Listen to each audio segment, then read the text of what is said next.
পেঁয়াজ কালকে বাজার ছিল 120 টাকা পুরাতন পেঁয়াজ। আজকে বাজারে নতুন পেঁয়াজ কাটা পেঁয়াজটা উঠেছে, পেঁয়াজের দাম একটু কমিয়েছে। এখন আজকে বিক্রি হচ্ছে 90-95 টাকা নতুন পেঁয়াজটা। আরও দাম মধ্যে একটু কমলে আরও আমাদের কেনাকাটা সুবিধা হতো, আর এর যদি এলসিতে পেঁয়াজ ঢুকতো আরও আমাদের সুবিধা হতো খাওয়া।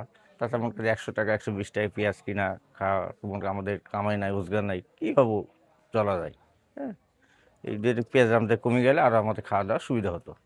গতকাল কিনছি 110 টাকা কেজি, আজকে 80 টাকা কিনলাম। একদিনের ব্যবধানে 20 থেকে 30 টাকা কম পাচ্ছি। তো এই ইন্ডিয়ান পেঁয়াজটা যদি ঢোকে তাহলে আমাদের জন্য আরও সুবিধা হবে, দাম কমলে আমাদের কিনতে সুবিধা হচ্ছে। এই একদিনের ব্যবধানে 20-30 টাকা কমছে, কমের দিকে হলে আমাদের ভালো, কিনে খাওয়া বেশি দামে কিনা সমস্যা। পেঁয়াজ গতকালকে পেঁয়াজ পেয়েছি আমরা 110 টাকা কেজি কাঁচাটা, আর শুকনাটা বিক্রি হয়েছে 120 থেকে 130 টাকা দরে। তো গতকালকে হলো পেঁয়াজের আইপি হওয়ার খবর শুনে পেঁয়াজের দাম আজকে কাঁচাটা বেচতেছি আপনার 80 টাকা কেজি, আর শুকনাটা বিক্রি হচ্ছে 90 থেকে 95 টাকা কেজি দরে। তো এই পেঁয়াজের মৌসুম শেষ হওয়ার কারণে পেঁয়াজের আমদানি নাই, এই জন্য পেঁয়াজের দামটা ঊর্ধ্বমুখী হয়েছিল।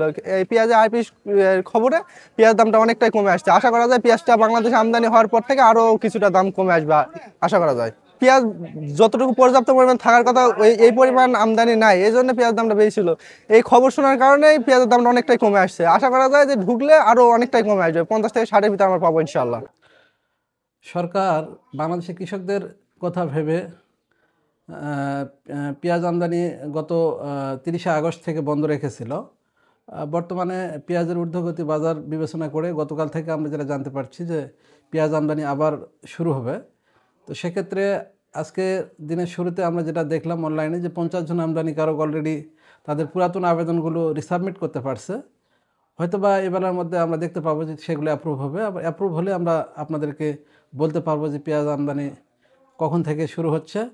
আর যদি আইপি অলরেডি পেয়ে যায় আমদানিকারকরা, হয়তো আমদানিও শুরু হয়ে যাবে। এবং আমদানি শুরু হলে আমাদের হিলি উদ্ভিদ সংঘনিরোধ কেন্দ্র থেকে আমাদের যাবতীয় কার্যক্রম যেগুলো দ্রুততার সহিত করে পেঁয়াজগুলো খালাস করার সার্বিক সহযোগিতা করব, যেন এগুলো বাজারে গিয়ে ভোক্তা পর্যায়ে একটা প্রভাব আসে যে পেঁয়াজের বাজার মূল্য যেন কম হয় আর কি।